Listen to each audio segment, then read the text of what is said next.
Ryan Lobo. Yep, that's me. That's you. So just to check in on you, how are you feeling today on a scale from 1 to 10, where 10 is the highest? Like, you feel really good and excited, or a bit more? I think it's a 9.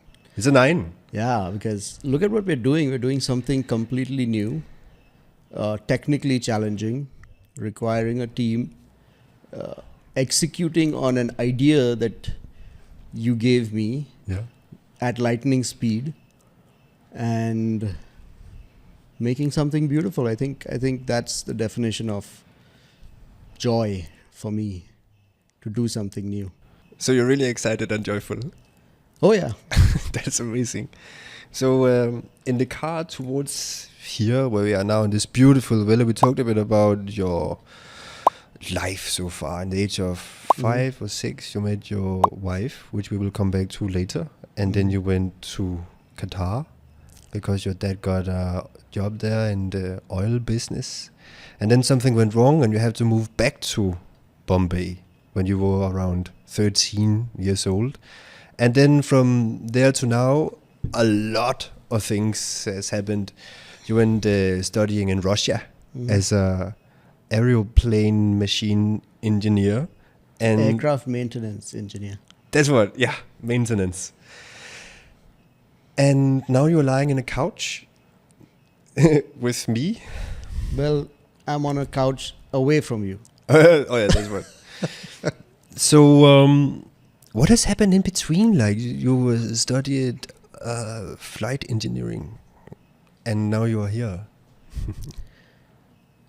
It's a good question. I mean, life happened, and I am operating in a field which I have not educated myself in.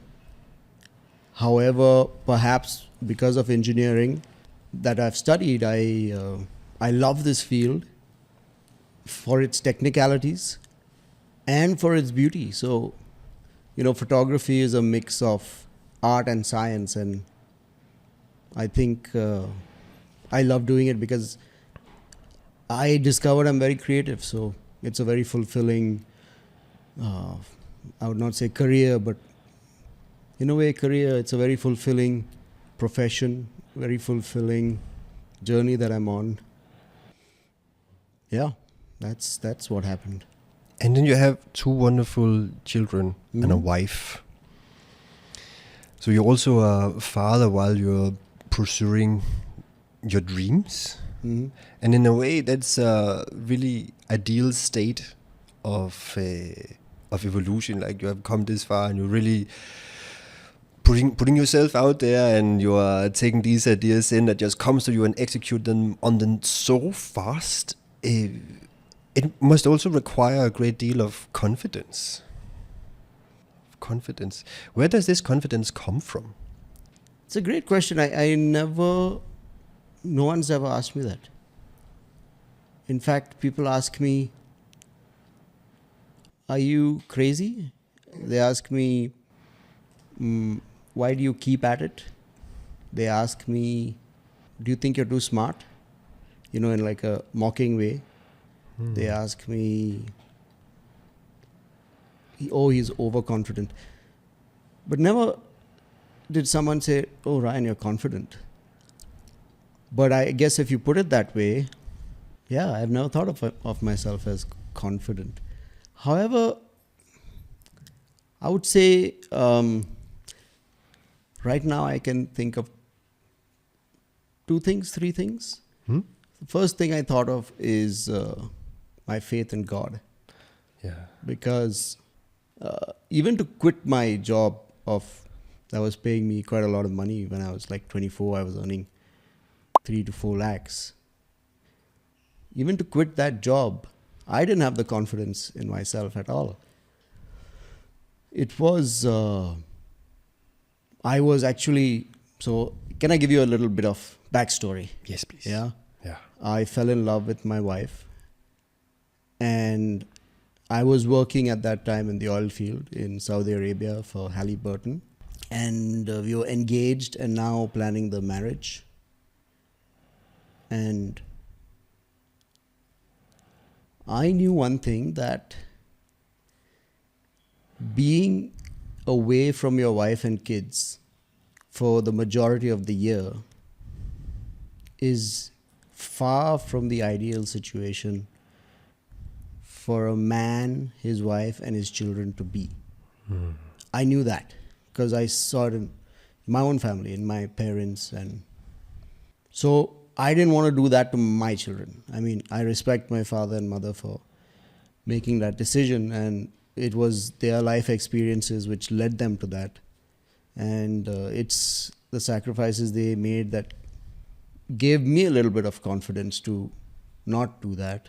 Yeah, so I definitely knew that I didn't want to work in the Gulf and just 4 months of the year be with my wife. And my wife was not willing to move to Saudi, which at that time women couldn't drive. They had to wear full burqa, like full covering. I wouldn't have gotten to live in a, in Saudi they have these, what do you call it, walled residences, like these compounds where it's completely walled. So inside that you don't have to wear the burqa. So I knew at that point I wouldn't get the housing allowance to live in those kind of communities. So I'd have to live like out in the public, which is, I've been to people's houses in Saudi, and inside it may be nice, but outside it just looks like desert and beige and dead and deserted. I don't think, she definitely didn't want to live there, and I didn't want to live there. I mean, have her live there as well, because, my job at the time was, I was on the field. So I could be on a rig for a week at a time, or 3 days, or even 2 weeks, And while I'm on the rig, I can't leave and come back home every day. So why torture her like that, She's got no family, no friends. And I would be worried she would be completely taken away from her comfort zone and living in a strange and desert land. I didn't want that either. However, everyone told me, I had to tell my parents that, I'm thinking of quitting this job and figuring out something in India and Goa. And I think first and I told him, see, Dad, you made a lot of money, but our family is not doing the best. Your relationship with my mother is not great. Is it really worth it? You make so much money, but is it really worth it? And he understood. He's like, yeah, I understand. And he said, yeah, I totally understand. I think that's the right thing to quit your job and, live with your wife. He said initially yes, but then as time went by, his mother spoke to him, my grandmother, whom I loved so much. And he completely went the other way. He's like, you are crying, you are spoiled. You dare not leave that job. You'll never get a job like this again.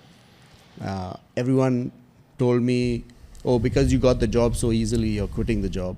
And in that way, it's quite easy for one's parents to reflect their own incapabilities into the life of the 100%, children. But going from there and a bit back to what you mentioned with your faith in God, how do you see that unfolding itself right now? So many things. Yeah. I mean, I'm just going to give you a really quick gist, if I can.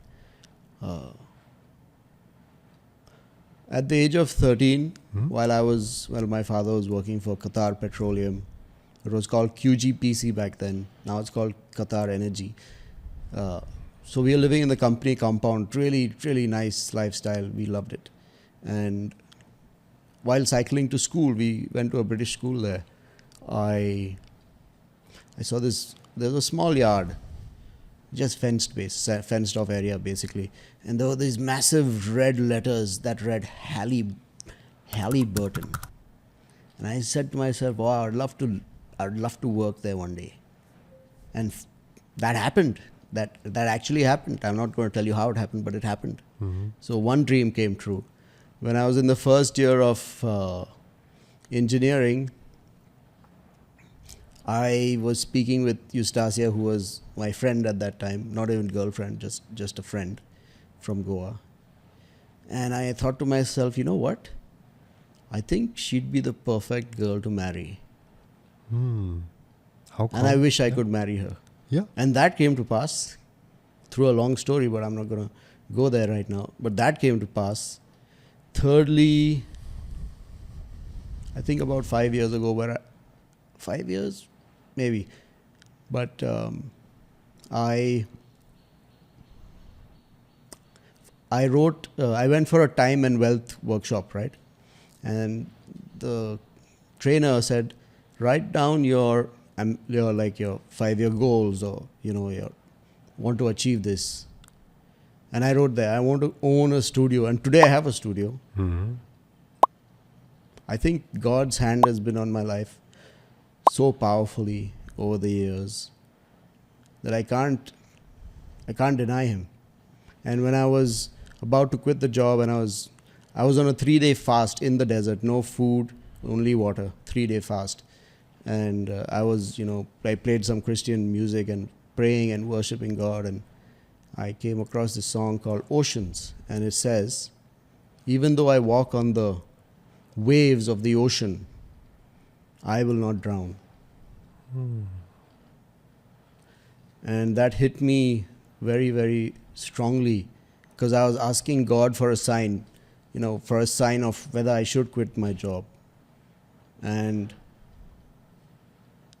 when that song came, it was like God telling me, Ryan, I'm holding your hand. Even if you quit this job, you will still be above water. You will not sink. Even though you're in the roughest oceans, you will not sink. However, here's one thing. Keep your eyes on me. Keep your eyes on me, Jesus, instead of on the waves. Because if you keep your eyes on the waves, you're going to go down. If you keep your eyes on me, you are going to walk on the waters. And everyone should listen to that song, Oceans by Hillsong. I knew at that moment it was God speaking to me, because I'd never ever, I'd heard the song before, but it never spoke to me that way. And it's been 10 years since I quit my job, and I haven't sunk. You haven't sung. I haven't sunk. When was the last time that you felt something was really, really difficult and there was a lot of resistance coming in? There's resistance every day. Yeah. I mean, even now I'm in a dilemma. Oh. There's resistance every day. Even now I'm like, okay, I gotta get retainer clients in. I gotta do this, I gotta do that, I gotta hustle, I gotta meet people, I gotta close deals. One of the most challenging situations may have been right at the beginning.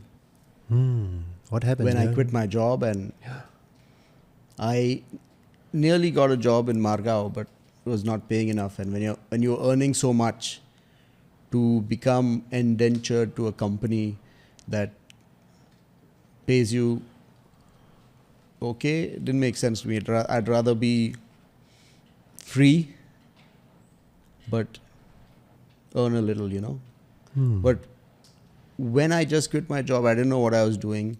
I don't know where to make money. I don't know. I'm a married man, I got to provide. I can't depend on my wife. But I would ride on the highway. I would ride my motorcycle, and I would scream my head off, because I was like, what in the world did you do, Ryan? You quit a job that's paying you 3-4 lakhs, and now all you can get is 15,000 a month. So you were sitting on the motorcycle. I also did that back in Denmark, also on a motorcycle, and then I felt that kind of resistance. I was actually doing the same thing, where I will go on my bike and I will open the visor, and because I'm a man, it's difficult to cry. So then I opened the visor, and I just had that sensation of the resistance of the wind coming directly into my eyes and just like feel those tears coming, and it feels like such a such a relief somehow. Yeah. To let that go and stay in that resistance, and then also have that conviction that everything will pass. Also that resistance, and so what happened when these signs came? You this quote that you mentioned, keep your eyes on me instead on the waves. How did you turn that into where you are now? Well, the first step was the most difficult, Hmm. which was to say, okay, this is like a sign from God, and now you act on it no matter what anyone says. And the first step of quitting my job was quite difficult In which ways? because I was quitting a job that was paying me a lot of money. Yeah. And in the end, everyone kind of wants more money. They want to live a good lifestyle. They want to have a nice car. They want to maybe buy an apartment or land or whatever. And when you're earning so much money, that makes it easier to achieve those goals. And then when you quit and you don't have a job in your hand, and people are offering you like 15,000 a month, that makes it feel like your dreams are like a millennia away, you know. So yeah, so the first most difficult part was to quit the job, and then to decide I don't want to work full time if the salary is not that great.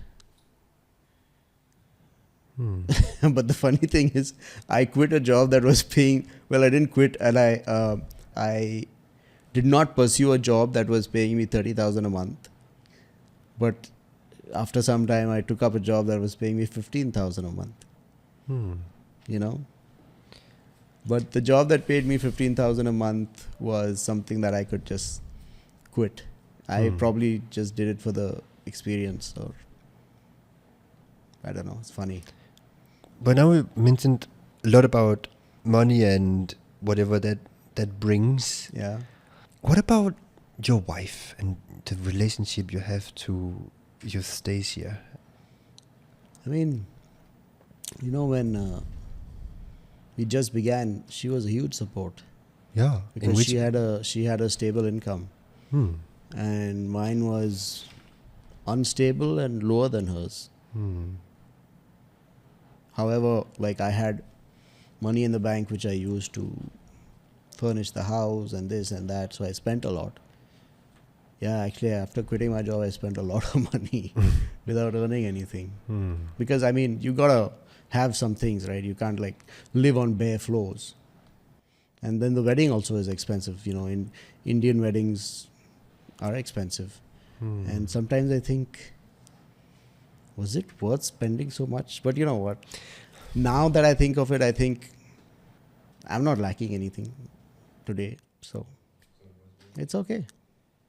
Money comes and goes, you know. So Yeah. don't be too afraid of that. So, in which ways did your wife help and support you? You know, in the beginning, when we got married, I had money in the bank but no income. So her steady income was quite essential because I was earning a lower salary, like a very low salary, and in between I would also freelance, so wasn't great. And having her as a, you know, stability was very important, and she supported me. You know, she understood that I made a very difficult decision, and she didn't put too much pressure on me, you know. But obviously I knew that I had to do something. I mean, who wants to be in lack, you know? So, I mean, I'm not, see, you know, just a couple of years ago, Thomas, I invited some business colleagues or acquaintances to my studio, which is not currently where it is, but it was in my garage. Like at home, we have a garage which was vacant and cannot be used to park the car. So I converted that into a studio. And this very respected business colleague, quite senior, she asked me, she saw the studio, I made barbecue for them and we were having a nice time. And she asked me, why do you do this? Why are you doing this? Almost as if to say, why do you try? Why don't you just give up? Almost as if to say, who do you think you are that you're doing all these things, building a studio, trying to reach somewhere? Why? But obviously she didn't say those things, but to me it sounded like that. Like, who the hell asks you why you're doing this, you know? Yeah. That's a very rude question if you look at the insides of it. Yeah. But I said, I don't think that my God made me quit a job that paid me so much for me to become nothing. You know?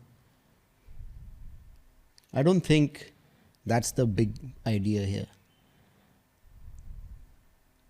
I think when you sacrifice something, you should go to the next level.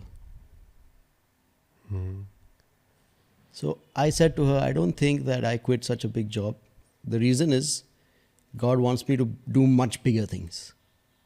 So that's what I said, and she kept quiet. And was that the time that you realized that you had to do something on your own? No. I realized after quitting my job and, looking at the job market in Goa,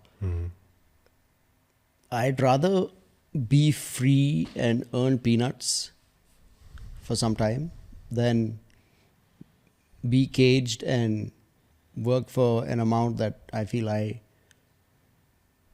is too low for me. Yeah. Like I deserve more. Yeah, and that also makes complete sense with your experience in Saudi. Yeah. I mean, I'm an engineer. I worked in one of the biggest oil field companies in the world. Been to Russia. I speak well. I present well. Yeah, and then you also had a real hard upbringing where you sort of came to the conclusion that you have to fight and stay strong, and that has also brought you to where you are today. This really impressive way of being resilient, and then also being really enthusiastic just about us being here with the team and all. And now that you talk with the people around you, I find it really, really fascinating. And you have such a good energy that you always, as far as I've seen you share with your surroundings.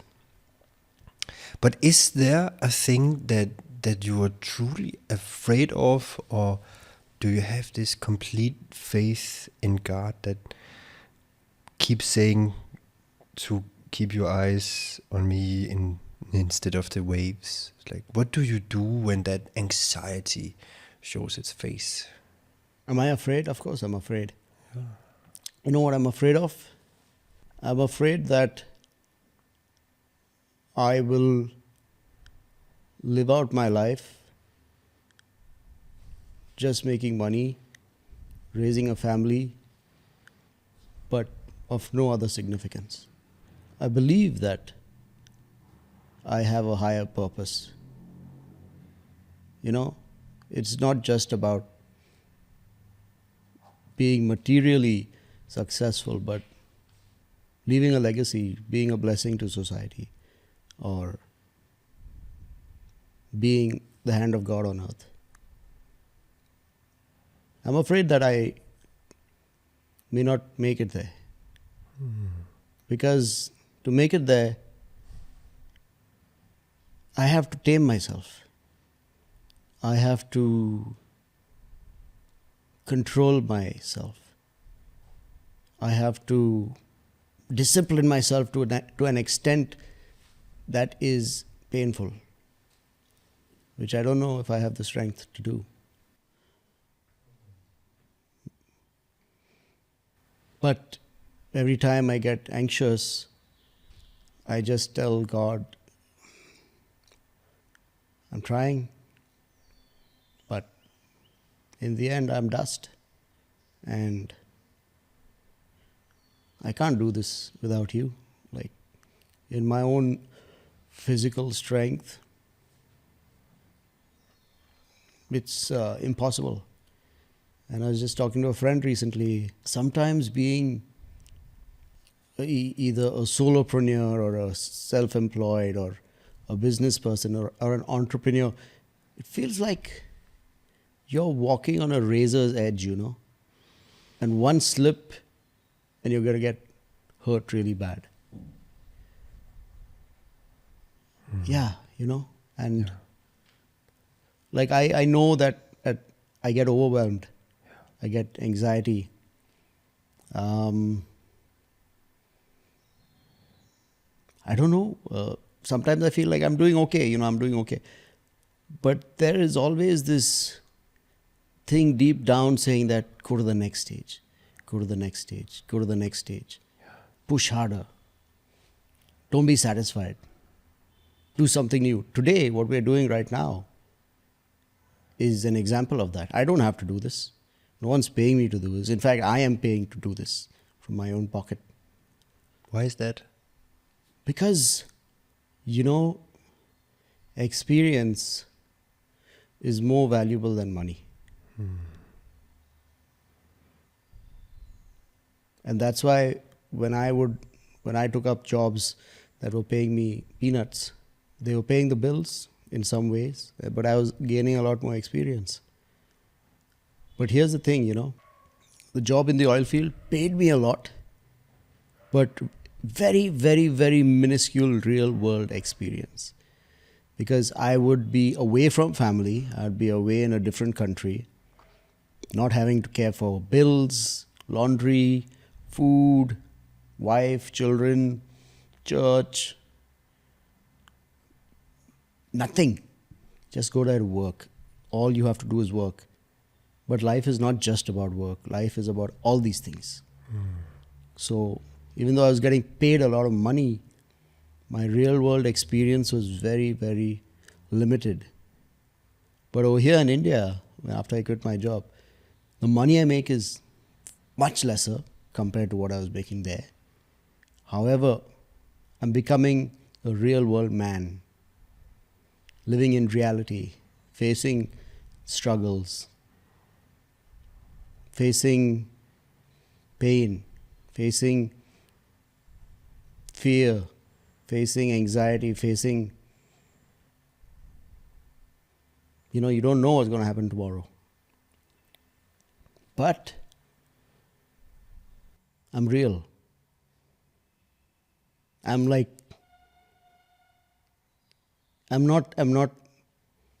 a high paid laborer. I am building myself from foundations of what it is to be able to fight with the world and still make it on top. You know, I'm not depending on someone or one company for my income. I'm depending on God and my hard work and my skill and my resilience. So I think it makes me more complete. Yeah. So, Ryan, if we should take a step back from most of what you have been sharing with us so far, then I also see a man who is really stepping out of the ordinary. Like, I see a man who come from a family that probably has a bit more than most Indians, and was fortunate enough to go to another country and study, and go to Saudi and work, and then work in the largest oil companies in the world, and then meet your wife and now having kids with her, and then from there taking such a drastic life decision that allowed you to give from your highest self? So a part of being a man, which has the responsibility of being a father and being a husband, and now also be self-employed with this team surrounding you, how are you giving from your highest self every day?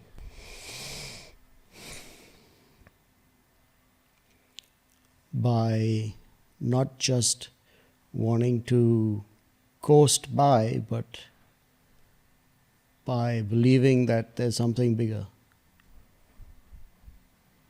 You know, the thing with business is, it's never, well, at least my business is not stable. And so what is counted as a success today, or what is counted as your bread and butter today, could be gone tomorrow, in a way. So you have to keep on pushing. You can't lay all your eggs in one basket. But I have responsibilities. I have responsibilities to pay my staff, to pay my landlord, to provide for my wife and children, to pay off my loans. I have responsibilities and I need to work. The Bible says, man shall earn by the sweat of his brow. So it takes a lot of effort. I like what's his name? Amazon? I can't believe Jeff Bezos. Jeff Bezos. If you're watching this, I forgot your name, but anyway. I like what you said. You said success is 1% inspiration and 99% perspiration. Sweat of your brow. You quoted the Bible, man. You may not be a Christian, but you quoted the Bible. And so I like there's a Hindi saying, juta ghisna hai. You know, like what it means is you have to scrape your shoes. You have to wear out your shoes, basically.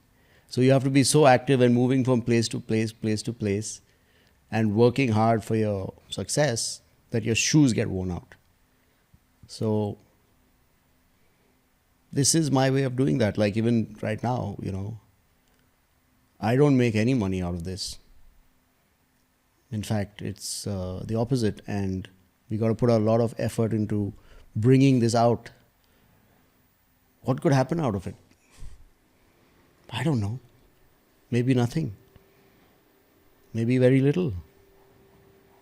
Or maybe a disproportionate return. I don't know. So in this way, it's also very much about being comfortable with the unknown and have that confidence and that self-discipline, as you also talked about earlier, which can also be very painful because it's just so easy just to sleep and relax and make up excuses for oneself of not to do it. What is it that gives you this 1% of inspiration? I mean, people just talk about the inspiration, right? My inspiration is, man, if God gave me a job that was paying me so much, then I don't think I'm made, and then told me to quit that job, then I don't think I'm made for small things. I mean, that is one. Secondly, a lot of prophets have prophesied over my life, which makes me a little uneasy because they showed me the dream, or they showed me the final destination, but it's kind of up to me to get there. Like they showed me where I deserve to belong. They showed me where I'm destined to be, or what is God's plan for my life, right? But what scares me is that, am I able to reach there? You know? So that's another inspiration. Keep pushing. Keep trying. Keep breaking fears down. Keep demolishing fears. Because, like, my fear is, oh, am I going to be able to pay off my car loan? That could be a fear, right? But I have seen through 10 years of taking this journey that I have never begged for bread or for a bed. I've never asked people for money because I didn't have enough to feed myself or my wife or kids.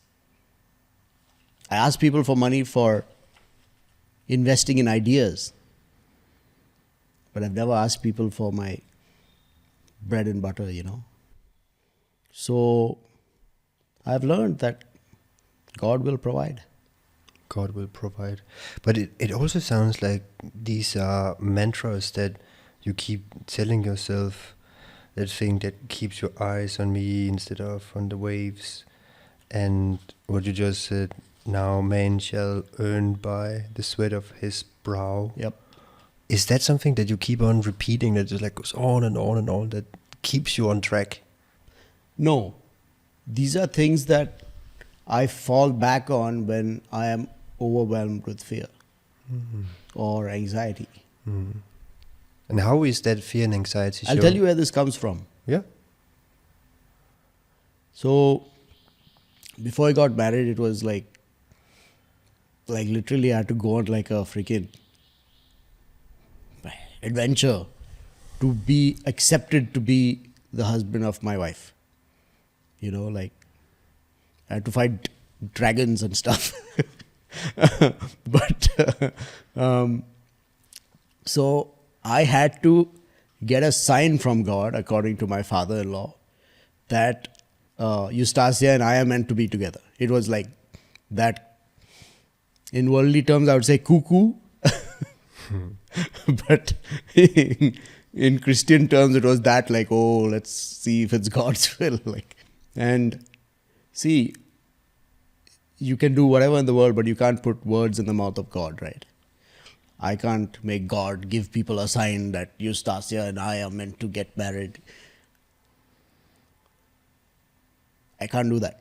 Like, I can't bribe God. Like, but one thing that was coming in the way of that even happening was that I had a belief that God didn't speak to me or didn't communicate with me. Now, if I believe that God doesn't communicate with me, then how am I supposed to get a sign from Him? Or how is He going to tell me? First of all, the foundational structure of receiving this fruit is broken, right? If I don't believe, Thomas, that you can speak to me, I'll not even bother to respond. Like, I wouldn't even be expected to answer, right?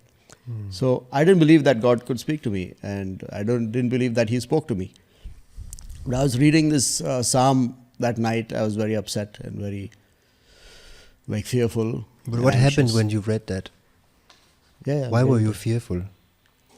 What was the situation? Because if I didn't get a sign that Eustacia and I are not meant to be together, I wouldn't be able to marry her. Like, that's what I thought. You know, I was very innocent, I would say. So, and you know, I don't want to marry a girl where the parents are not happy and she's afraid, oh, my father and mother are not happy. That's like, why do that? Like, you know, it's not my style. Like, I'd like to be accepted. Of course, yeah. Yeah. And welcomed. So I'm not the kind of guy to go and run away with the girl and all that junk, because I believe family is very important. So I was reading the Bible, like, stressed out and anxious, and I came to this certain psalm. I don't know which one it was. Maybe I think Psalms 141. I may be wrong. I don't remember. But it was a psalm, and it was freaky. You know, like, sometimes you read something or you watch something and you're saying to yourself, man, this is for me. Like, this is a message for me. I understand everything you're saying. Have you ever Have you ever felt like that? Oh fuck yeah! Yeah, right? Especially in India. Damn. Yeah, the energies are just so vibrant here in this country. What did it say? What happened? So I was reading this psalm, and each and every single verse I could identify with my own life and what I've gone through. Each and every single verse I could, like, it brought back a memory of this happened and that happened and this happened and that happened. Everything. Like, I don't know, there were 20, 30 verses, I don't remember. Every single verse meant something to me from the life that I had lived. There's only one verse that didn't make sense. It says, when I think back on the days of old. And it's only that one verse which like stood out because I didn't understand it at all. Like it's the only one which didn't fit the puzzle, you know. And I asked God, like, I don't know what this means. What do you mean if I think back on the days of old? And, you know, like I didn't hear an answer, but all these memories came flooding back to me of like when I was in Russia, a Russian speaking man came and prophesied over my life saying that you will become this and that. God told me to tell you this. And I didn't understand it, so I asked him to write it down in Russian so I could translate and understand it. That came to mind. Then when I was in engineering college, I was just walking near the stage, meeting people, saying hello. And the preacher who preached that day, who came from a different city, a different state maybe, he walked up to me and he said, you are going to be like this brick. And you're not going to be like this ball. So his preaching basically said that if you throw a brick on the floor, it's not going to roll away. It's going to be firm. It'll roll maybe once or twice, but it's going to be firm. But a ball, if you throw it on the floor, it's just going to go wherever the slope takes it. So he said, you're not going to be like that ball. You're going to be like this brick. And I just didn't understand it. I'm like, yeah, okay, fine. And then I remembered when I was in my 10th standard or 12th standard, a preacher from America came and he prophesied over my life. He said, this is going to be da-da-da, you know. I was like, okay. Then I remember in my church in Goa, I was just among the congregation and this man is preaching in the front and he just says, hey, you wearing this shirt, come in the front. And he said, God telling me to do this, this, this, and tell you this, this, this, you know. And it just, like, I never asked for all those things. But that's, so, you know, like, all these experiences started coming to my mind. I mean, all of these thoughts started coming to my mind. And then I realized, all this time I've been thinking that God doesn't speak to me, but He very clearly does through other people. He has been speaking to me for all this time. It's just that I never thought about it like that. So that misconception that God doesn't speak to me was broken and I was super happy. Like, I was like, wow, man, God, baat karta hai wo. You know, it's like, it's a revelation. And all of these revelations and proofs of that you are part of something bigger also then like falls back on your marriage. And in that sense, what do you love most about being the man of your wife? And what do you love about her? To be honest, I don't feel like I am the man for my wife. I am the man of my wife, yeah. Like I am her husband, yes. But sometimes I feel like I think she expects much higher of me. You know, like I don't think I fit that. But that's also just such a typical thing for like men to like expect, because in most of these relationships that we as men have been in, most of the time it can feel like constant error correction. It's like you can do so much more. Why are you Yeah, not yeah. doing it, right? Yeah. And in that sense, it will make perfectly sense that you also like feel that she's doing that to you, because Yeah. that she can see your potential, and she's probably thinking right now, why haven't you done this like 5 or 10 years ago? I've seen it, because she has seen this in you for longer than you have been doing it, right? Yeah. Yeah, I think she expects to see us in a much better place. And she believes that we can accomplish it, which sometimes I don't believe.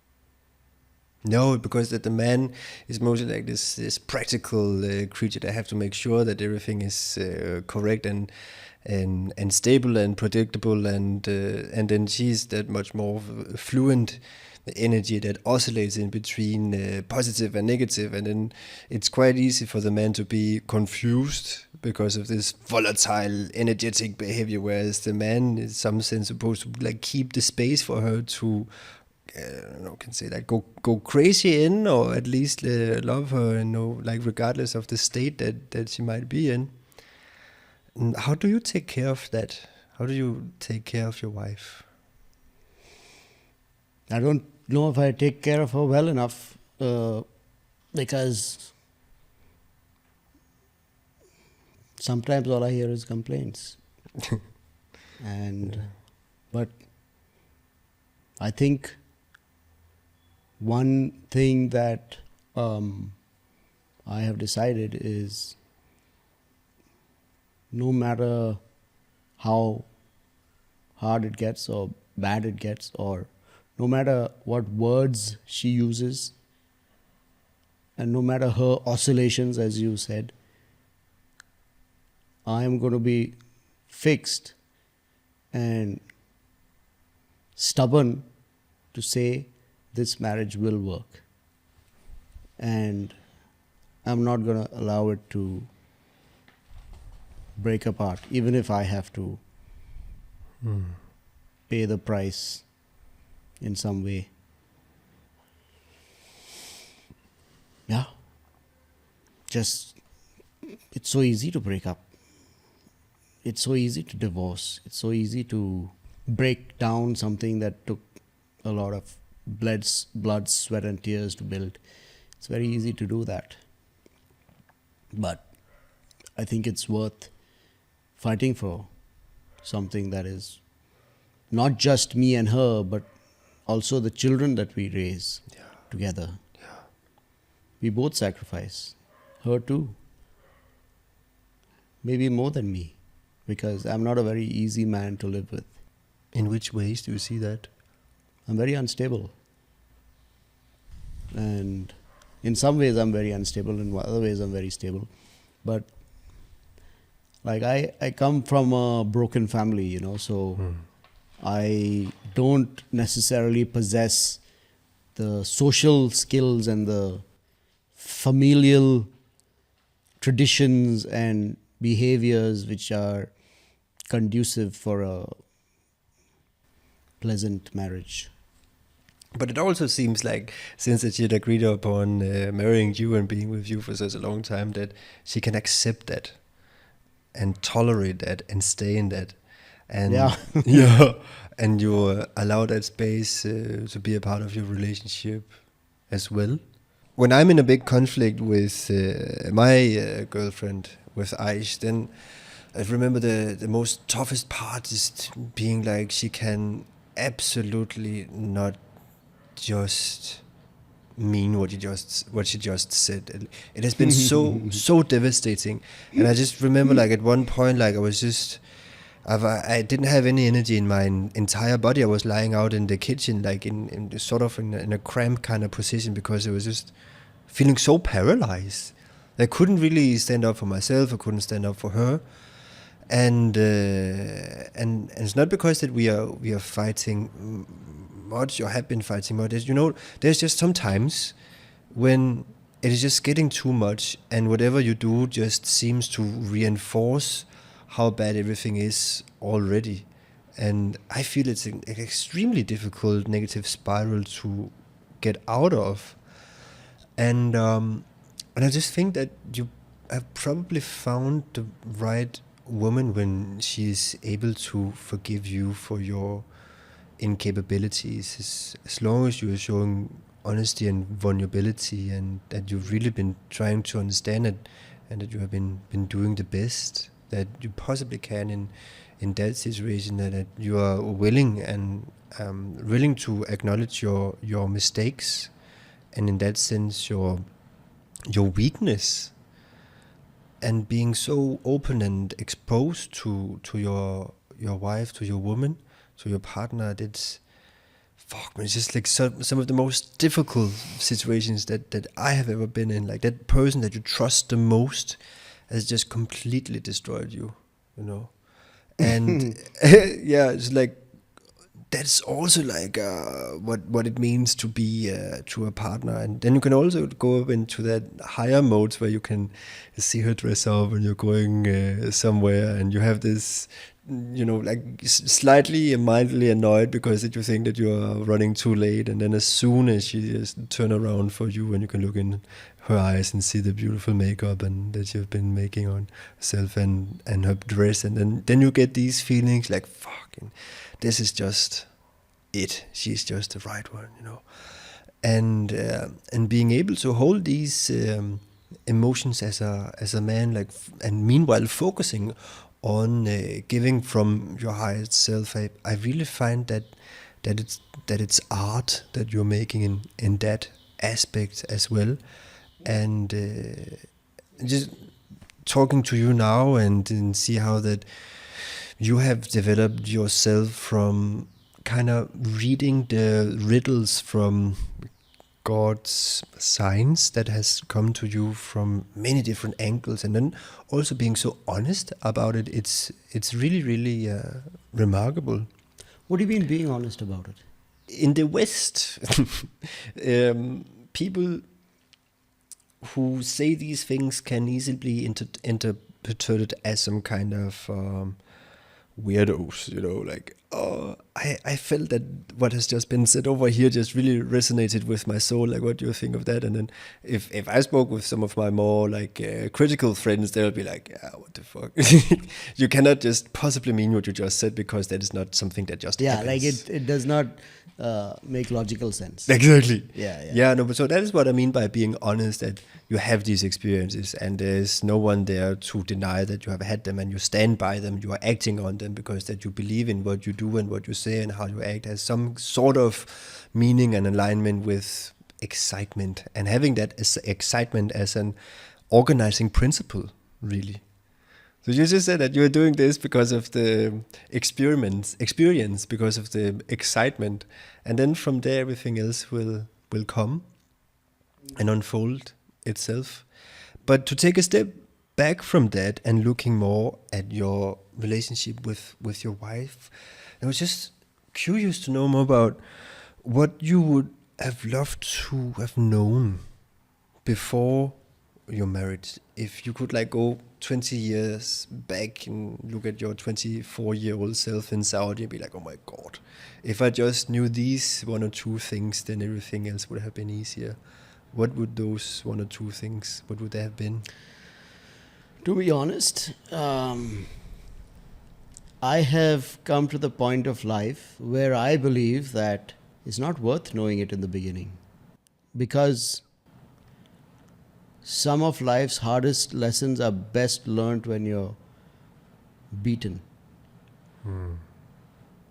Some of life's most valuable insights are really understood when you've failed and rubbed your nose against the floor and your nose is bleeding and your knees are bruised, and that's when it's real. If someone told me about, hey Ryan, don't do this, this will happen, it won't mean anything to me. So even the worst that could ever happen to me, I now understand that it's for my higher good. And I just take it as that, Some battles you win, some you lose, and the ones you lose, you probably learned the most from. Either you win or you learn. So like, is that mindset? It's that mindset, but it's also a mindset that encourages pain. Yeah. Or not encourages pain, but accepts pain. Accepts the fact that some things you're not going to achieve unless you pay the price for it. So pay the price fast, fail fast, try harder. But then these are very strong principles, right? Try harder, accept the pain. There's a higher good. You can do this. No gain. No, it's like No pain, no gain. no pain, no gain. Yeah, all of these also sounds like some very strong and like hard truths. What about this softness and be like, it's okay if it's not going to be today, then it's going to be tomorrow. And if you're tired, then rest. Yeah, I'm going to share something. You know, like 1 or 2 years back, I think 2 years back it was, you know, I was doing my very best and, you know, striving, but I was just stuck. What happened, if you can just build us the paint a picture in a way? Yeah, like, I mean, I had a studio in my garage. I'm trying to get more podcasts happening, working with clients and trying to have retainer clients, and it's all failing. I mean, I'm able to pay my staff and I'm able to pay the bills and stuff, but I am earning almost nothing. I'm giving to my family and things are not seeming to progress. They're not seeming to move ahead. There doesn't seem any light. There doesn't seem to be any light at the end of the tunnel there. It's just like you've completely plateaued, you know, like, why? I'm doing my best, but everything is failing, and why can't I get a break? You know, I felt like at that time God said, it's more specifically, He said, time needs to happen, or let time pass, or it's not about how hard you try. It's about the clock ticking. It's about the months going away. It's about you not having to increase your effort, but having to wait and continue. Time has to pass. It's not that my effort needs to increase, but I need to be patient. And I let time pass. Like, I don't think I did anything significant or pushed myself significantly after that. But I just had a peace in my heart that said, you know what, just do whatever you can do. Don't dream for the results, but let the results be taken care of by God. And it worked. It's super interesting you're mentioning this, because another way of seeing this is also that when you stop giving importance to a problem, then the problem is not important anymore, and then it becomes a situation that you need to deal with. And what you just mentioned now sounds like a really practical and good kind of permission slip to let that importance go and let something higher kind of take over. But it also means that you need to be consciously aware of the signs, the impulses, the voices in your head, the advice that comes from people, and that only have that as a first step, and then from there know how to act on it in a sort of a specific manner, or at least having some kind of like an impulse that you can trust, that kind of like directs you to the next situation. You have to be aware that, like, an atheist would say the world is speaking, but I would say God is giving you some directions or some feelings or some emotions or some intuitions that are there for your own good. And you should take it as a guiding force. You should take it as a warning. You should take it as an input that can alter your decisions. don't just ignore that. There's so many times that I've ignored like a intuition or a feeling, and I kind of missed the mark, you know. So I said to myself, no, next time I will listen. I will listen to that voice. The silent voice. Yep. It is so difficult for that to come through sometimes, because that the ego talks the most and talks the loudest, and then for that silent voice to come in, for that idea, for that inspiration. I'll tell you for what that it action. needs. Yeah. It needs humility. It needs you for you to be humble. And I think the problem with the West is they think that their self and their soul and their emotions and their strength is more powerful than God. Yeah. But to say that no, I am small and God is alive and active and powerful, and to humble yourself and say, I need to listen to Him, I think it takes humility. It needs to, that pride in self has to be neutralized somehow. Especially in that society we're living in now, like this German sociologist is called. I think you're talking about the Israeli psychotherapist, the counterpart of Sigmund Freud, but completely different theory.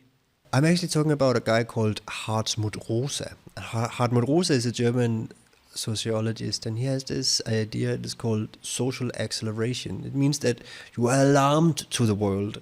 When you wake up in the morning, it's the alarm clock that is waking you up. And most of the thoughts that's coming through one's head is like the next thing, the next thing, the next task, and then this has to be solved, and you have to do this and that. And then all of a sudden, all of us is just being busy. And if you and he also says this, that if you think you are busy now, then you will only be more busy 10 years from now because of the social acceleration. And then reflect that into how the economy is going. And the economy is only working by selling more and more and more and more. Yeah. And I really feel like it can be difficult as a man to like keep that space open for oneself to thrive in, like this present moment, and kind of like ground whatever is happening and down to the now, really, this present moment. And then we have Eckhart Tolle, who have been writing this book called The Power of the Now, who really give me that insight that everything that you truly need you only have in the present moment, because that there is no past and there is no future. And then if you think of the future, you will be anxious, and then if you think about the past, you will be depressed. So I also feel that it's being more and more important for all of us to centralize ourselves and being content here and now. And in this present moment, imagine that all your content vanished, and everything that you have been publishing, all the emails that you have sent and received, all the podcasts you have done, it's all gone. There's nothing of your work to be seen anywhere. And you're just waking up and see that everything is gone. What would be the first thing that you would do? I would say to myself, Ryan, you are not gone. Your evidences have gone, but you have not gone. It may all be buried, but you are the key that can reveal them. So it's all hidden in you. And that's the most powerful thing. It's you.